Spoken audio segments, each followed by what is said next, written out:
All right, ladies and gentlemen, welcome to another episode of the show. As promised, we'll be continuing the series of explaining symbols that we will see in our communities, business logos, things like that.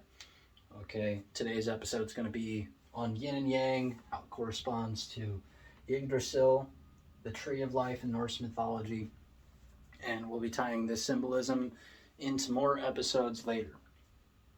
So, to begin, what is yin? What is yang? Yin is feminine, yang is masculine.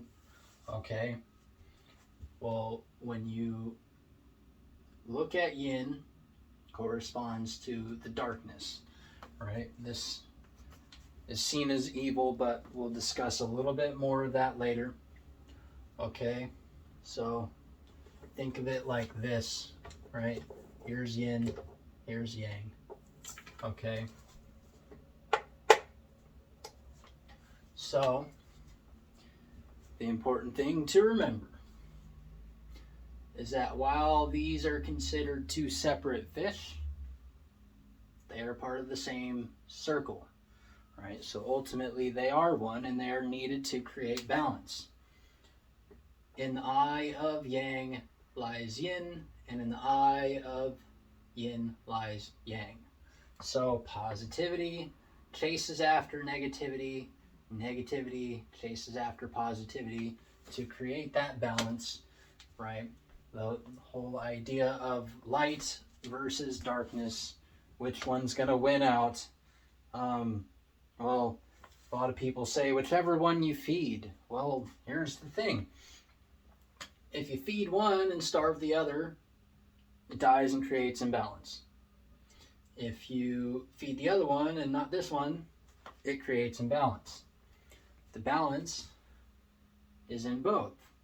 Okay, now in terms of the chakra system, okay, and previous discussions, we've got the red and the blue, right?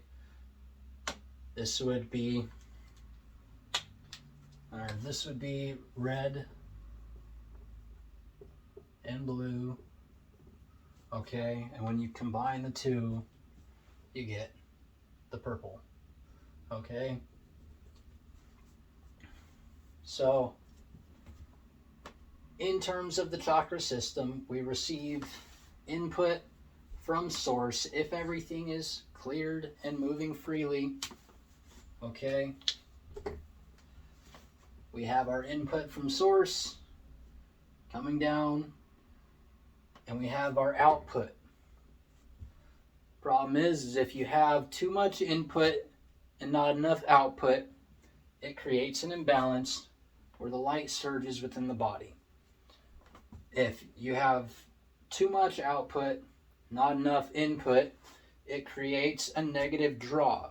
Okay, so in terms of electricity, this would be voltage, and this yang would be our amperage. The voltage is the draw. The voltage draws the current. The current is the amperage. So you've got your push and pull. Push and pull. Okay? Typically the female attracts the male, not the other way around. I guess depending on what society you live in, right? But so long as these paths are cleared, then this will draw everything that way. This will come in that way, right? But that's receiving input from source. If one wins out over the other, it creates an imbalance. Okay? So remember, in order to have the balance, you need both yin and yang. Now, in terms of, as discussed before, a sperm and an egg, right? This would be your yang. Right? This is your sperm or seed. And this, the upside down triangle, right? This is up, this is down. got yin. This would be the egg, which would be the soil, right? You plant the seed in the soil, give it water, watch it grow, okay? The sperm and the egg combining is what creates the new soul, the neutral soul, the new star, neutral star, okay? That's what brings life into this realm. Whether or not we're supposed to be doing that, well, we'll find out someday. But point being is the male needs the female,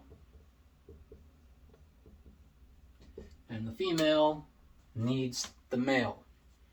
Without the male, the egg doesn't get fertilized. The soil doesn't get planted with the seed. Okay? Without the female, the seed has no purpose. It's just a seed. It's just sitting there. So in order to create life in the balance, you need both together. Okay? Can't survive without one or the other. And ultimately, at the end of the day, if we're going to talk about man and woman,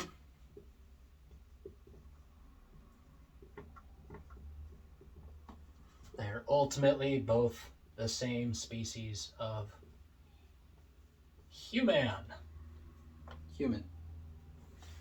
Right? But that's a rough explanation of yin and yang, and we'll be talking about it a little bit more in length when I begin to discuss Freemasonry. All right.